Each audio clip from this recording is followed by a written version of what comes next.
प्यारे बच्चों, मैं प्रदीप कुमार कुशवाहा राजकीय जुबली इंटर कॉलेज गोरखपुर से एक बार फिर आप सभी का कक्षा 11वीं के व्यवसायिक अध्ययन विषय में स्वागत करता हूं। बच्चों, हम लोग इस विषय के अंतर्गत प्रथम पाठ व्यवसाय, व्यापार और वाणिज्य के अंतर्गत द्वितीय खंड व्यवसाय की प्रकृति और अवधारणा के द्वितीय भाग का आज अध्ययन करेंगे। बच्चों, इससे पहले हम लोगों ने प्रथम भाग के अंतर्गत व्यवसाय की अवधारणा के बारे में जाना था, मानवीय क्रियाएं क्या होती हैं, उनका क्या वर्गीकरण था, इसके बारे में भी जाना था। आर्थिक क्रियाओं को हम लोगों ने समझा था और व्यवसाय के अर्थ और विशेषता को देखते हुए व्यवसाय, पेशा और रोजगार के बीच की तुलना को भी हमने देखा था और समझा था।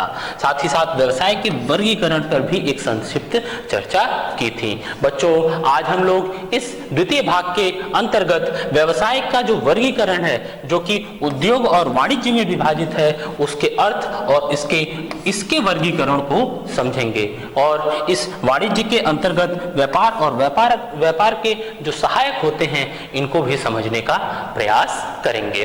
तो आइए बच्चों, शुरू करते हैं आज का यह भाग, जिसमें इसे शुरू करने से पहले हम लोग यह जान लेते हैं कि इसके पहले की वीडियो क्लास में हमने कौन कौन सी चीजें पढ़ी थी और वह किस हिसाब से वर्गीकृत हुई थी। हमने पढ़ा था कि जो मनुष्य है, मनुष्य की जो आवश्यकताएं हैं, उसको पूरा करने के लिए मनुष्य अनेक तरह की मानवीय क्रियाएं करता है और यह जो मानवीय क्रियाएं होती हैं वह दो तरीके की होती हैं। एक जो क्रिया थी वह आर्थिक क्रिया और दूसरी थी हमारी अनार्थिक क्रिया। आर्थिक क्रियाएं जीविकोपार्जन के लिए, धन अर्जन के लिए की जाती हैं, जबकि अनार्थिक क्रियाएं हम सहानुभूतिवश, प्रेमवश करते हैं। साथ ही साथ हम लोगों ने जाना था कि जो आर्थिक क्रियाएं होती हैं वह तीन तरह की होती हैं। एक होता है आपका व्यवसाय, जिसमें वस्तु का उत्पादन, क्रय विक्रय और उनसे संबंधित सेवाओं का नियमित रूप से संचालित की जाती हैं। दूसरा था हमारा पेशा, जिसके लिए एक विशेष ज्ञान की आवश्यकता होती है। और तीसरे में हमने पढ़ा था जो रोजगार है, यह किसी दूसरे के लिए कार्य किया जाता है। व्यवसाय में हमको लाभ प्राप्त होता है, पेशा में हमको फीस मिलती है और रोजगार में हमें वेतन या मजदूरी प्राप्त होती है। साथ ही साथ बच्चों, मैंने आपको बताया था कि यह जो व्यवसाय है वह दो भागों में विभाजित है, एक उद्योग और दूसरा आपका वाणिज्य। तो आज हम लोग इसी से अपनी इस क्लास की शुरुआत करेंगे। बच्चों, व्यवसाय की परिभाषा जब मैंने आपको बताई थी तो उसमें यह बताया था कि व्यवसाय को आर्थिक क्रिया के रूप में परिभाषित किया जा सकता है, जिसमें नियमित रूप से वस्तुओं का उत्पादन, क्रय विक्रय तथा सेवाओं को प्रदान करना सम्मिलित है। इस बात को ध्यान दीजिएगा बच्चों कि इसमें नियमित रूप से वस्तुओं का जो उत्पादन है, इनका क्रय विक्रय है और इसमें जो सेवाएं हैं उनको प्रदान करना सम्मिलित है। और जब हम इस परिभाषा को समझते हैं तो इसके वर्गीकरण को भी हम आसानी से समझ सकते हैं कि जब वस्तुओं के उत्पादन की जो बात कही जा रही है तो वह हमारा उद्योग से संबंधित होता है, और जब हम वस्तुओं के क्रय विक्रय की बात करते हैं तो वह हमारे वाणिज्य से संबंधित होता है। तो इसी के आधार पे, इस परिभाषा के आधार पे हम इस व्यवसाय को दो भागों में विभाजित करते हैं। एक है उद्योग, जहां पर वस्तुओं का उत्पादन होता है, जिसको इंडस्ट्री कहते हैं, और दूसरा है आपका वाणिज्य, जहां पर वस्तुओं का विनिमय होता है, जिसको कॉमर्स कहते हैं। अब आप पूछेंगे कि ये सेवाएं क्या हैं? तो बच्चों, यह जो सेवाएं हैं, यह चाहे वस्तु के उत्पादन के लिए हो, चाहे वस्तुओं के क्रय विक्रय के लिए हो, इन सेवाओं की आवश्यकता दोनों जगहों पर पड़ती है। इसके बारे में हम लोग आगे और विस्तृत अध्ययन करेंगे और समझेंगे। तो बच्चों, सबसे पहले अभी हम समझते हैं कि यह उद्योग क्या है, उद्योग कितने प्रकार के होते हैं, फिर हम समझेंगे कि वाणिज्य क्या है और वाणिज्य कितने प्रकार के होते हैं। तो आइए जानते हैं सबसे पहले उद्योग या इंडस्ट्री के बारे में। बच्चों, उद्योग से अभिप्राय उन आर्थिक क्रियाओं से है जिनका संबंध संसाधनों को उपयोगी वस्तुओं में परिवर्तित करना।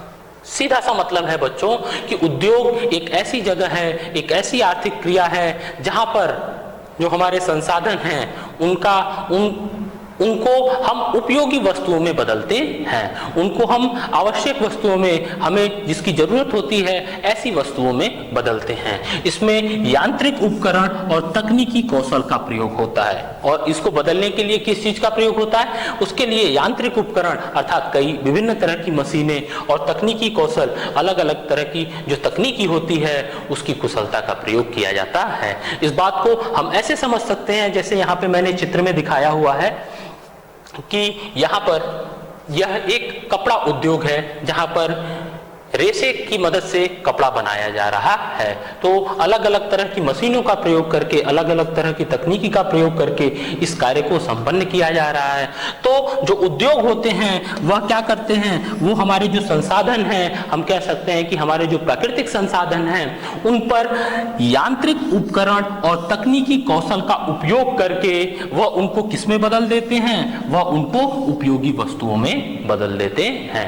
जैसे उदाहरण के तौर पे मैं आपको बताऊं कि जो गन्ना होता है, जो हमारे खेतों में उत्पन्न होता है, तो वह गन्ना एक तरह का संसाधन है, एक तरह का हमारा प्राकृतिक संसाधन है जिस पर यांत्रिक उपकरण और तकनीकी कौशल का प्रयोग करके हम उससे चीनी प्राप्त करते हैं। और वह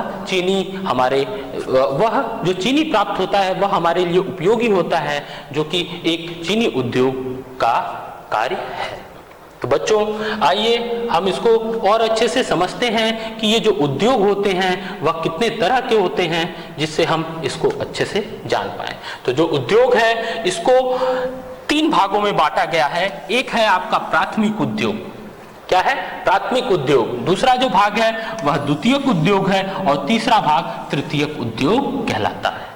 उद्योग को 3 भागों में बांटा गया है, प्राथमिक उद्योग, दूसरा द्वितीयक उद्योग और तीसरा तृतीयक उद्योग। तो सबसे पहले हम प्राथमिक उद्योग को समझने का प्रयास करते हैं और जानते हैं कि ये प्राथमिक उद्योग क्या है। इस प्रकार के उद्योगों का संबंध प्राकृतिक संसाधनों के खनन एवं उत्पादन तथा पशु एवं वनस्पति के विकास से है। इस तरह के उद्योग का जो संबंध है वह किससे है? वह प्राकृतिक संसाधनों से है। यहाँ पर हम किसका प्रयोग करते हैं? प्राकृतिक संसाधनों का प्रयोग करते हैं। वह कैसे?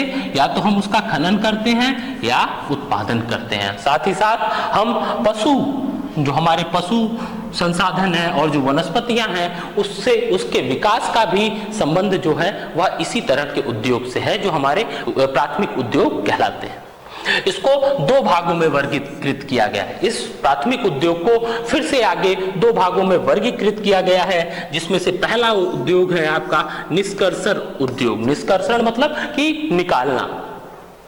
इसके उत्पाद प्राकृतिक स्रोतों से निष्कर्षित होते हैं। यहाँ पर जो उत्पाद प्राप्त होते हैं वह कहाँ से मिलते हैं? प्राकृतिक स्रोतों से निष्कर्षित होते हैं, अर्थात निकाले गए होते हैं। ये आधारभूत कच्चे माल की आपूर्ति करते हैं, अर्थात विभिन्न तरह के उद्योगों के लिए जो कच्चे माल की आवश्यकता होती है वह यही प्राथमिक उद्योग का भाग निष्कर्षण उद्योग यही प्रदान करता है। और जो प्रायः भूमि से प्राप्त होते हैं, यह जो निष्कर्षण उद्योग के जो चीजें प्राप्त होती हैं वह हमको कहां से प्राप्त होती हैं? वह प्रायः भूमि से प्राप्त होती हैं। उदाहरण के तौर पे जैसे खेती करना, जैसे हम खेती करते हैं तो खेती करने से जो भी फसल उत्पादित होती है वह हमको कहां से प्राप्त होती है? वह हमें भूमि से प्राप्त होती है। हम उसे उस भूमि से निष्कर्षित करते हैं। साथ ही साथ उत्खनन, चाहे वो कोयले का खनन हो या फिर लोहे या आयरन का जो खनन होता है, वह सब भी हमारे निष्कर्षण उद्योग के अंतर्गत आते हैं। चाहे ये जो शिकार है, मछली पकड़ना, यदि हम मछली पकड़ने का काम कर रहे हैं समुद्र से, तो यह भी हमारे निष्कर्षण उद्योग का ही भाग है। इसी तरह इमारती लकड़ियां आदि इस तरह के निष्कर्षण उद्योग होते हैं। दूसरा जो उद्योग है वह है जननिक उद्योग। जैसा कि नाम से ही आप समझ सकते हैं कि यह जनन या प्रजनन से संबंधित है। इन उद्योगों का मुख्य कार्य पशु पक्षियों का प्रजनन एवं पालन तथा वनस्पतियां उगाना है, ताकि इसका उपयोग विभिन्न उत्पादों के लिए किया जा सके। जननिक उद्योग में क्या होता है? पशु पक्षियों का प्रजनन कराया जाता है, विभिन्न तरह की जो वनस्पतियां हैं उनको उगा करके उसको उद्योग के रूप में उसका प्रयोग किया जाता है। उदाहरण के तौर पे हम देख लेते हैं जो बीज और पौधों की जो नर्सरियां होती हैं, जहां पर अलग अलग प्रजातियों की पौधे उगाए जाते हैं, अलग अलग नस्लों के पौधे उगाए जाते हैं, तो वह इसके अंतर्गत आते हैं। साथ ही साथ यदि मुर्गी पालन हम कर रहे हैं तो मुर्गियों की जो प्रजातियां हैं या मुर्गियां हैं उनका अधिक से अधिक प्रजनन करके उनको अधिक मात्रा में उत्पादित करके हम इस उद्योग से जोड़ते हैं। साथ ही साथ यदि मछली पालन का कार्य किया जाता है तो वह भी जननिक उद्योग की श्रेणी के अंतर्गत आता है। बच्चों, यहाँ पर आपके लिए कुछ चित्र हैं जिसके माध्यम से आप इन प्राथमिक उद्योगों को और अच्छे से समझ सकते हैं। जैसे जो चित्र है, यह है और यह तीनों चित्र जो प्राथमिक उद्योग के प्रथम भाग हैं, निष्कर्षण उद्योग, उसके अंतर्गत आते हैं। जबकि यहाँ पर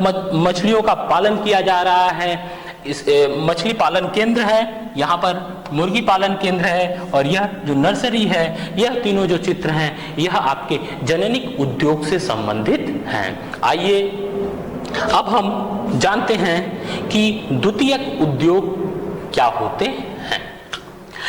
इन उद्योगों में प्राथमिक उद्योगों की उत्पादित वस्तुएं कच्चे माल के रूप में प्रयोग की जाती हैं। जो द्वितीयक उद्योग होते हैं वहां पर जो प्राथमिक उद्योग हैं वहां पर जो भी वस्तुएं उत्पादित होती हैं उनका प्रयोग कच्चे माल के तौर पे हम द्वितीयक उद्योग में करते हैं।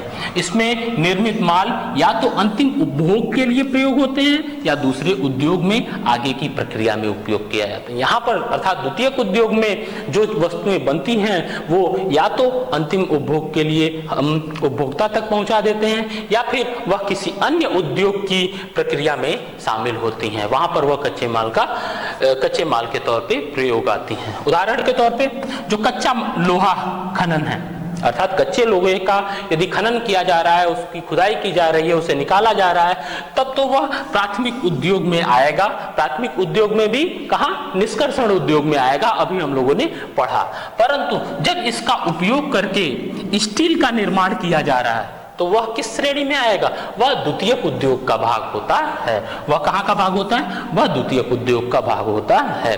और यह जो द्वितीयक उद्योग है, अध्ययन की दृष्टि से इसको भी दो श्रेणियों में बांटा गया है। पहली श्रेणी जो है वह है विनिर्माण उद्योग। विनिर्माण उद्योग मतलब मैन्युफैक्चरिंग इंडस्ट्री, जहाँ पे वस्तुओं को बनाया जाता है। और दूसरा है निर्माण उद्योग, जिसको कहते हैं कंस्ट्रक्शन इंडस्ट्री, जहाँ पर अलग अलग तरह की इमारतों, भवनों, पुलों आदि का निर्माण किया जाता है। अभी हम लोग इसे और अच्छे से देखते हैं। तो आइए समझते हैं कि विनिर्माण उद्योग क्या है। इन उद्योगों द्वारा कच्चे माल की को प्रक्रिया में लेकर उन्हें अधिक उपयोगी बनाया जाता है। यहाँ पर अभी जो हमने उद्योग की परिभाषा जानी कि यह संसाधनों को यांत्रिक उपकरणों और तकनीकी कौशल के माध्यम से उपयोगी वस्तुओं में बदलता है, तो वह चीज यहाँ पे भी है कि कच्चे माल को प्रक्रिया में लेकर उन्हें अधिक उपयोगी बनाया जाता है। अर्थात जो भी वस्तु कच्चे माल के तौर पर प्रयोग की जाती है तो एक निश्चित प्रक्रिया के बाद वह अधिक उपयोगी वस्तु में परिवर्तित हो जाती है।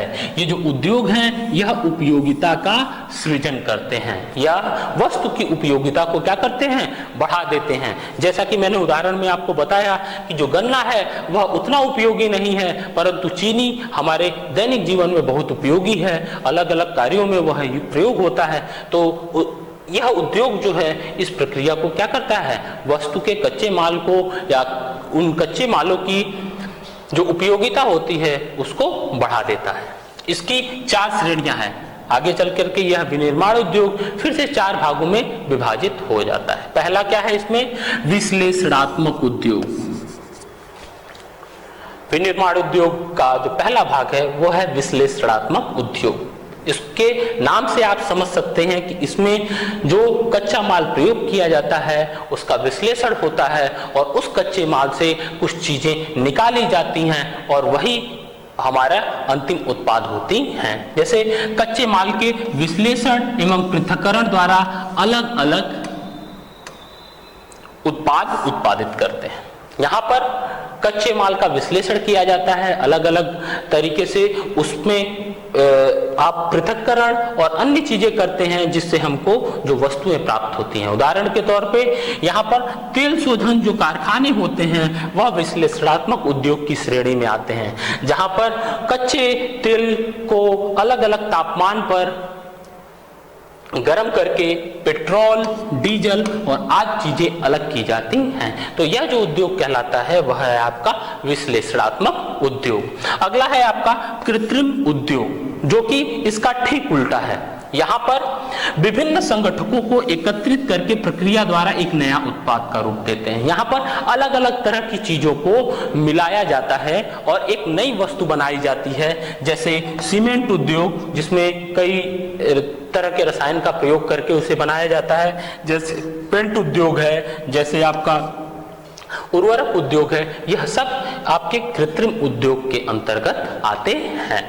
अगला है आपका प्रक्रमीय उद्योग। यहाँ पर एक प्रक्रिया का पालन किया जाता है जो अंतिम उत्पाद के निर्माण के लिए विभिन्न क्रमिक चरणों से गुजरता है। अर्थात इस उद्योग में जो वस्तु होती है उससे अंतिम उत्पाद या उपयोगी वस्तु प्राप्त करने के लिए उसको निर्माण के लिए उसके विभिन्न क्रमिक चरणों से गुजरना पड़ता है। जैसे चीनी उद्योग है, जैसे कपड़ा उद्योग है, इसमें चीजों को अनेक तरह की प्रक्रियाओं से गुजरना होता है। जैसे कपड़े उद्योग का हम उदाहरण यदि लेते हैं तो हमको पता चलेगा कि कपास से पहले रेशे बनाए जाते हैं, उन रेशों से फिर कपड़े बनाए जाते हैं, तो वह अलग अलग तरह की प्रक्रियाओं से हो करके वह गुजरता है, इसलिए इसे प्रक्रमीय उद्योग की श्रेणी में रखते हैं। और अंतिम है आपका सम्मिलित उद्योग। सम्मिलित उद्योग क्या होता है? यहाँ नया उत्पाद तैयार करने के लिए विभिन्न पुर्जों को जोड़ते हैं। कहने का मतलब ये हो गया आपका कि यहाँ पर जो वस्तुएं नया उत्पाद हमको मिलता है वह अलग अलग तरह की चीजों को आपस में जोड़ करके प्राप्त होता है। जैसे ऑटोमोबाइल उद्योग है या जो मोबाइल उद्योग है वह इससे जुड़ा हुआ है। वहां पर जैसे ऑटोमोबाइल उद्योग की बात करें, जहां पर कार का अन्य प्रकार की गाड़ियों का निर्माण होता है, तो वहां टायर कहीं और से आता है, वहां उसमें लगे हुए शीशे कहीं और से आते हैं, उसमें बैठने की जो सीट होती है वह कहीं और से आती है, और इन सभी चीजों को आपस में जोड़ करके वह हम एक कार का रूप दे देते हैं। ठीक इसी तरह जो मोबाइल होता है उसके जो पार्ट होते हैं वह अलग अलग जगहों पे बनते हैं, उनको खरीदा जाता है और उनको आपस में सभी को जोड़ करके एक मोबाइल बना दिया जाता है। तो यह जो उद्योग होते हैं वह सम्मिलित उद्योग की श्रेणी में आते हैं। बच्चों, इसे और अच्छे से समझने के लिए हम इन चित्रों को देख सकते हैं कि यह विभिन्न प्रकार के जो उद्योग हैं, जैसे यह है आपका विश्लेषणात्मक उद्योग के यह जो चित्र है यहाँ पर, जैसे ये तेल शोधन कारखाना है जहाँ पर जो कच्चा तेल क्रूड ऑयल जो होता है उसको अलग अलग टेम्परेचर पर गर्म किया जाता है और अलग अलग तरह के उत्पाद प्राप्त किए जाते हैं। तो यह इस तरह की प्रक्रिया होती है। इसी तरह जो कृत्रिम उद्योग होता है वहां पर यह इस सीमेंट को बनाने के लिए अलग अलग तरह के रसायनों को आपस में मिला करके यह सीमेंट बनाया जाता है। इसी तरह जो पेंट इंडस्ट्री है जहां पर पेंट बनाए जाते हैं उसमें भी अलग अलग तरह के जो केमिकल होते हैं उनका आपसी संगठन जो होता है वह पेंट बनता है।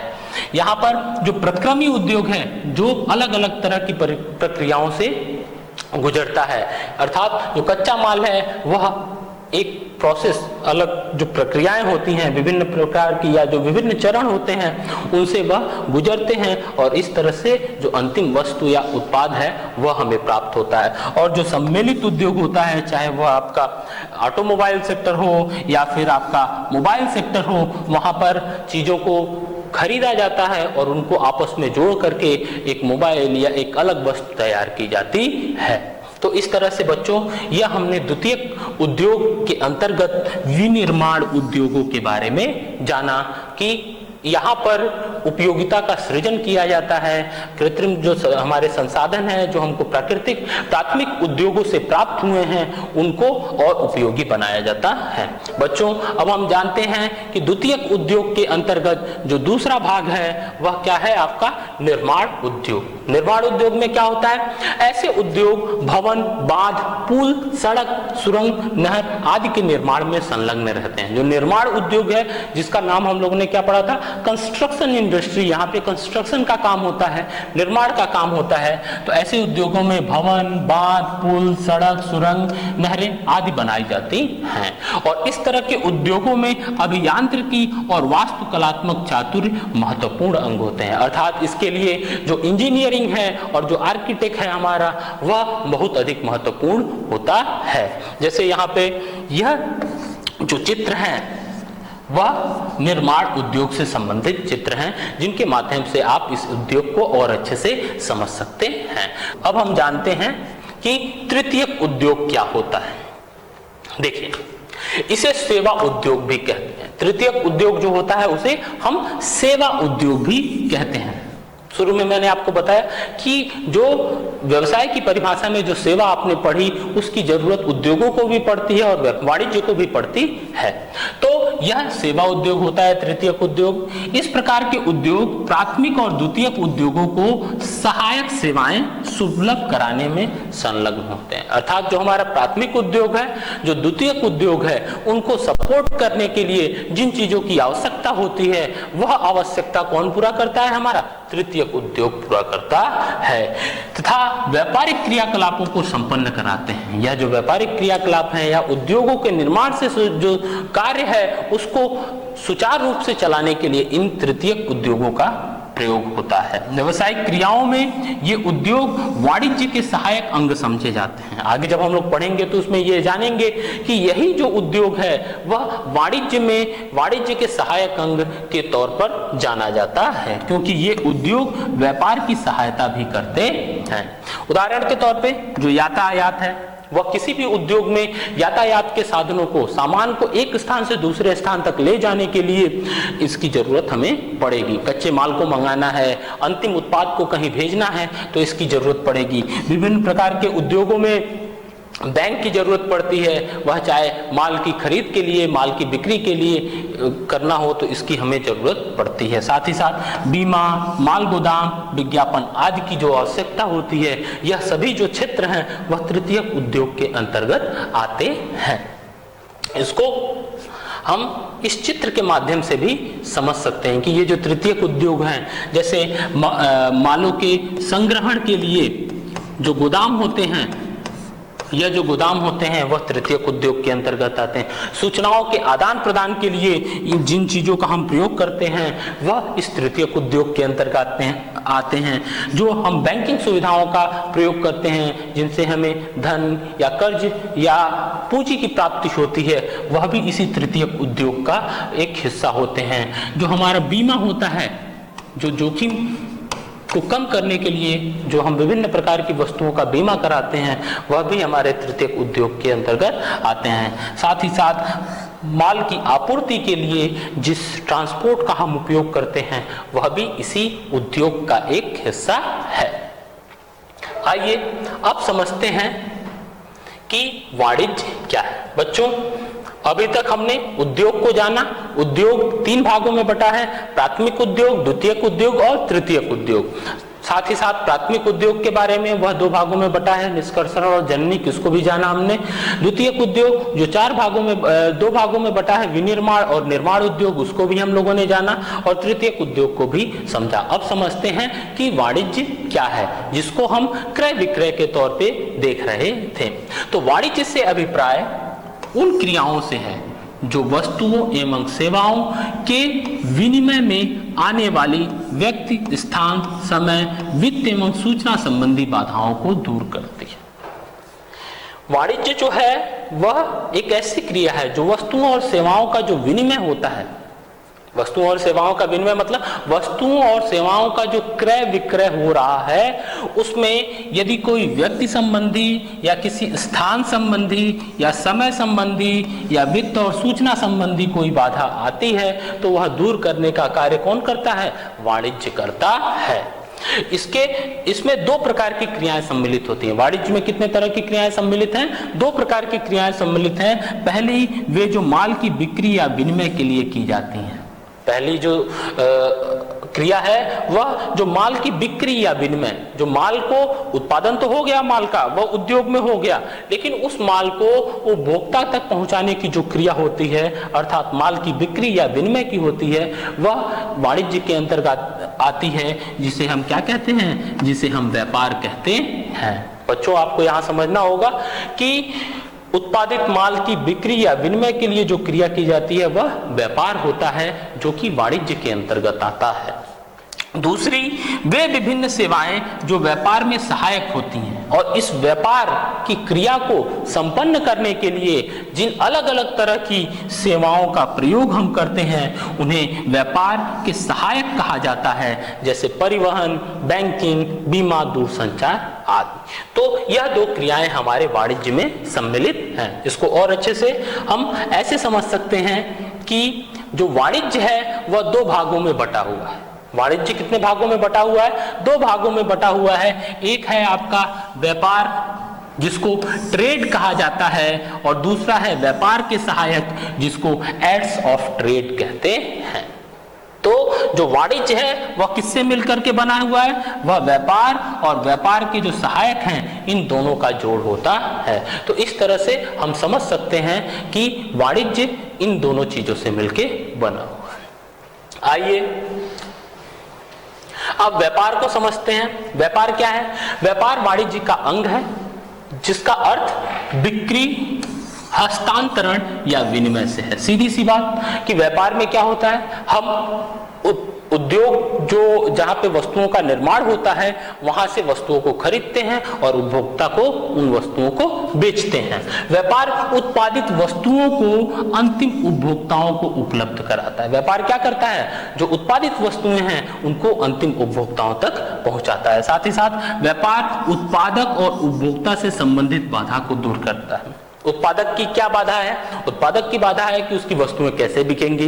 उपभोक्ता की बाधा क्या है? उपभोक्ता को उसकी आवश्यक जो वस्तुएं हैं वो कैसे मिलेंगी। तो इस दोनों की समस्याओं का समाधान कौन करता है? व्यापार और उससे संबंधित व्यापारी करता है। इसे भी दो भागों में बांटा गया है। एक है आपका आंतरिक व्यापार जिसे देशी व्यापार कहते हैं, जो किसी एक देश की सीमा के अंतर्गत होता है, और दूसरा है बाह्य व्यापार जिसे विदेशी व्यापार कहते हैं, जो दो या दो से अधिक देशों के मध्य होता है। इस चीज को हम और अच्छे से ऐसे देख सकते हैं कि ये जो व्यापार है वह दो भागों में बटा है। देशी व्यापार एक ही देश की भौगोलिक सीमा के अंदर का व्यापार, विदेशी व्यापार दो या दो से अधिक देशों के मध्य व्यापार। देशी व्यापार भी कितने तरह का? दो तरह का। थोक व्यापार जहां पर एक ही तरह की वस्तु का अधिक मात्रा में क्रय विक्रय किया जाता है, इसको हम लोग एक अलग चैप्टर में और अच्छे से भी पढ़ेंगे। फुटकर व्यापार, यहाँ पर थोड़ी मात्रा में वस्तुओं का, अलग अलग तरह की वस्तुओं का क्रय विक्रय किया जाता है। विदेशी व्यापार को हम समझ लेते हैं। एक होता है आयात व्यापार, अर्थात ऐसा व्यापार जिसमें हम दूसरे देश से वस्तुओं को क्रय करते हैं, विदेशी व्यापार के अंतर्गत यह आता है। निर्यात व्यापार एक ऐसा व्यापार जहां पर हम दूसरे देश को वस्तुओं का विक्रय करते हैं। और तीसरा है पुनर्निर्यात व्यापार जहां पर हम आयात करके वस्तुओं का निर्यात करते हैं। तो इस तरह से व्यापार के ये अंग होते हैं। अब आइए जानते हैं कि व्यापार के सहायक क्या होते हैं। व्यापार में सहायक क्रियाओं को व्यापार का सहायक कहते हैं, जिसको उद्योग में तृतीयक उद्योग कहा जाता है। इन क्रियाओं को सेवाएं भी कहते हैं क्योंकि ये व्यापार और उद्योग में सहायक होती हैं। और व्यापार की जो सहायक क्रियाएं होती हैं वह उसके उत्पादन और वितरण में आने वाली बाधाओं को क्या करती हैं? दूर करती हैं। जैसे मैंने इन चित्रों को आपको वहां पे भी दिखाया था। अब इस चीज को और अच्छे से हम ऐसे समझ सकते हैं कि व्यापार की जो सहायक क्रियाएं होती हैं उसमें परिवहन है, अलग अलग तरह के परिवहन मार्गों का, अलग अलग तरह की परिवहन साधनों का प्रयोग करके, चाहे वो स्थल मार्ग हो, जल मार्ग हो, वायु मार्ग हो, उन उत्पादित वस्तुओं को उपभोक्ताओं तक पहुंचाया जाता है। संप्रेषण का माध्यम अर्थात उपभोक्ता उत्पादक जो है वह व्यापारी से संपर्क करने के लिए डाक, टेलीफोन, ईमेल और अन्य तरह के साधनों का प्रयोग करता है। साथ ही साथ बैंकिंग की सुविधा की जरूरत पड़ती है, चाहे वो पैसे के लेन देन से संबंधित हो, वस्तुओं को मंगाने से संबंधित हो, या वित्तीय आवश्यकताओं को पूरा करने के लिए अलग अलग तरह के जो बैंक होते हैं उनका प्रयोग किया जाता है, जो कि व्यापार के सहायक के रूप में कार्य आते हैं। इसी तरह जो बीमा है वह वस्तुओं के जोखिम को कम करने के लिए की जाती हैं। भंडारण है। कोई भी माल उत्पादित हुआ तो वह तुरंत बिक नहीं जाता, उसे कुछ समय तक गोदामों में रखना पड़ता है, तो उसके लिए विभिन्न तरह के गोदामों का जो भंडारण होता है वह व्यापार के सहायक के अंतर्गत आता है। जो विज्ञापन होते हैं, वस्तुओं को उपभोक्ताओं को बताना कि इस वस्तु का उत्पादन हुआ है, यह आपके लिए ऐसे लाभकारी है, तो विभिन्न तरह के माध्यम, चाहे वो टीवी हो, समाचार पत्र हो, सोशल मीडिया हो, इसके माध्यम से इन वस्तुओं के बारे में जो सूचनाएं प्रदान की जाती हैं वह भी व्यापार के सहायक के अंतर्गत आती हैं। तो बच्चों, हमने क्या सीखा? हमने जाना कि जो व्यवसाय है उसके दो भाग होते हैं, एक होता है आपका उद्योग और दूसरा होता है वाणिज्य। उद्योग के तीन भाग जो मैंने आपको बताया, प्राथमिक उद्योग, द्वितीयक उद्योग और तृतीयक उद्योग। और वाणिज्य के दो भाग होते हैं, व्यापार और व्यापार के सहायक। और व्यापार, आंतरिक व्यापार, बाह्य व्यापार और व्यापार के सहायक में वही चीजें जैसे परिवहन है, बैंकिंग है और इस तरह की चीजें हैं। बच्चों, आपके लिए यहाँ पर गृह कार्य दिया गया है जिसे आप नोट कर लीजिए, और आशा करता हूँ कि यह वीडियो क्लास आपके अच्छे से समझ में आई होगी और आपने इस चीज को जाना होगा। धन्यवाद।